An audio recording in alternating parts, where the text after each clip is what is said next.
How's it going, ladies and gentlemen? My name is Rafael and welcome back to a brand new video, guys. Now today we're going to take a look at 25 things you missed in Pokemon Brilliant Diamond and Shining Pearl's trailer and other details. So this is some stuff that you may or may not have seen, but I thought we'd go through all of this and cover it. So the links to all the sources I got these from will also be linked down below, so you guys can go check those out. But either way, let's get started with number one. Pokemon Game Corner has been removed and actually replaced by the Pokemon Trainer Customization Shop, also known as the Metronome Style Shop. This you can see right here. It has been changed around and now looks far more different. It's just basically not going to be the casino there anymore, the game corner, and it makes sense because of the rules that were introduced in Japan that banned the ability to put gambling inside of Pokemon games, or rather video games in general. Number 2, the origin mark for Pokemon BDSP, when you actually trade a Pokemon, etc., and when it's sent into Pokemon Home, is seemingly the origin mark from the Sinjin Ruins cutscene, and the symbols you see in the back when, like Arceus actually makes an appearance when all those images are flashing, and this was back in Heart Gold and Soul Silver, which I'm not sure what the meaning is for this, but hey, there's that origin mark there, kind of a strange little Easter egg. There's been a drastic improvement to the game characters in the game, actually, so if you look at the overworld sprites for the characters, the player hands are much better and far more detailed than what they actually used to look like, which is a drastic improvement from what it used to be. Based on the brand new version of the Sinnoh map for BDSP, it seems like New Moon or Full Moon Island are actually back, but it's kind of hard to determine, but they are seemingly back. Either one of them is back, and what is the deal with these places? Well, New Moon Island basically features, essentially, an ability for you to go and catch Darkrai right there, with Full Moon being the one where, like Cresselia and whatnot, is located, or, just basically the place you go to for that. So essentially, if you want to get one of those two Pokemon, they're located on the islands, and in this case, we might get New Moon or Full Moon Island. We'll just have to wait and see. Puffins are also back, and there is this building in the city where you can see that they are returning, because this is the same building that's there in the past, so Puffin Making is probably back in these games. Also, the Send-Off Spring is seemingly back as well, based on the image of the map that we've gotten. The Send-Off Spring is the area where you sort of exit out to after doing the whole thing with the legendaries.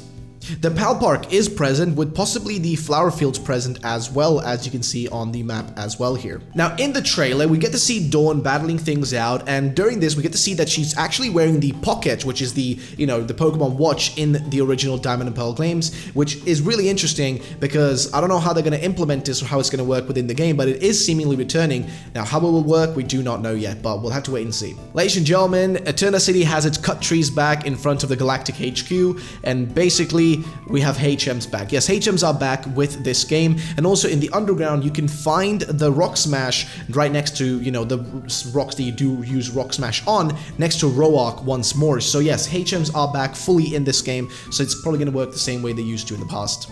It's also confirmed, based on this image, that we will have touchpad support in the game, which also seems to be good, as will fit well with the inclusion of the Pocket, which, if it is included the way we are assuming it's going to be included, we might be able to, of sorts, like, use the Pockets through that, but I wonder how that's going to work if you're playing in docked mode. The game's graphics have been clearly improved, and you can see this by the difference between Barry. In this image, you can see that Barry on the left side is the original image we have from 6 months ago, and then the right side is the much more improved version of Barry that we see today in the latest trailer. So drastic improvements in the graphics have happened for sure.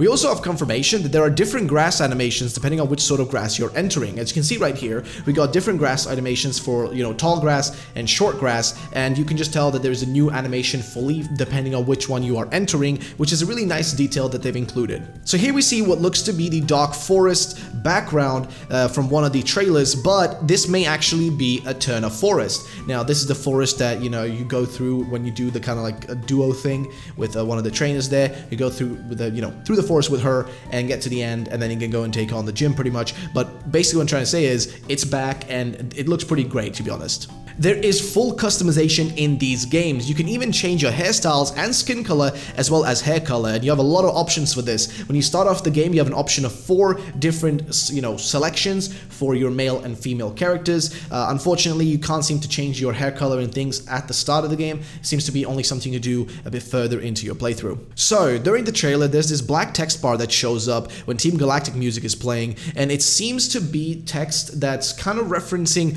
possibly the Distortion world and possibly, Giratina. Now, why am I saying this? Well, basically, the text here is an inverted version of the normal game text that's shown throughout the trailer. This is an inverted version of that, which would make sense because the inverted world is the distortion world, where everything is sort of upside down and an inverse of our real world. So basically, this may be a direct hint to the distortion world being present, which I'm pretty sure they will have it present in this game.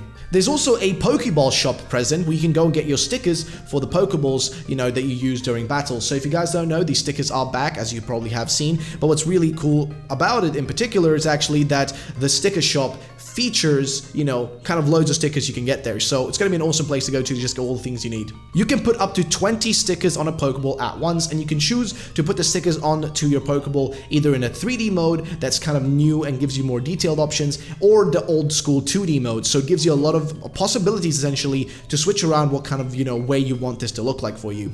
In the battle screen with Cyrus, there's a really cool background that features some amazing planets and also a hypernova that could be indicating, kind of indicative of Cyrus's strength in his desires to achieve his ultimate goal, right? So yeah, kind of an interesting kind of a background, which makes sense also with the, you know, Team Galactic essentially name, right? It fits really well with that, with the whole subject of space and such. So yeah, a really awesome background. In the underground, you can use a device of sorts that helps you locate treasures like fossils, gems, and even other stones, which you can then use to actually make statues to place inside of your secret bases, which you will change, you know, which will then also change what Pokemon appear in the hideaways, which is a brand new feature in the underground. Also, there's this strange red pearl, which we don't really know what it has to do, but it's also inside of, you know, the secret base in the trailer, so who knows what that's all about.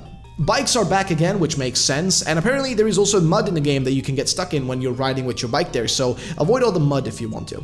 The game also actually features a lot of improved reflections. You can see that the reflections in the game and a lot of the graphics have been drastically improved, and the reflections look far better than even something like Sword and Shield, which basically had no reflections, to be fairly honest with you. But this game has improved reflections and looks super crisp and just really more detailed than it did when we saw it 6 months ago. So Route 209 now has long grass instead of the normal grass, and same changes that happened to routes 118, 121, and 123 in ORAS, which means that yes, there will be some changes the same way ORAS did changes, which pretty much confirms that we can expect to see new things in here that were not there in the past. It is a faithful remake that actually improves in certain aspects. There has been drastic improvement to the graphics in the game, by the way. We mentioned this earlier about Berry, but they've added even other stuff. They've added better shadows, particles, and even a new blur effect that makes the game stand out far more. And you can even see that better here, where there's a comparison from what we saw 6 months ago and also what we saw right now, and there's been a clear improvement there. Number 24, BDSP is still being worked on. Now, according to Masuda, the person overseeing the development of, you know, these games, BDSP in particular,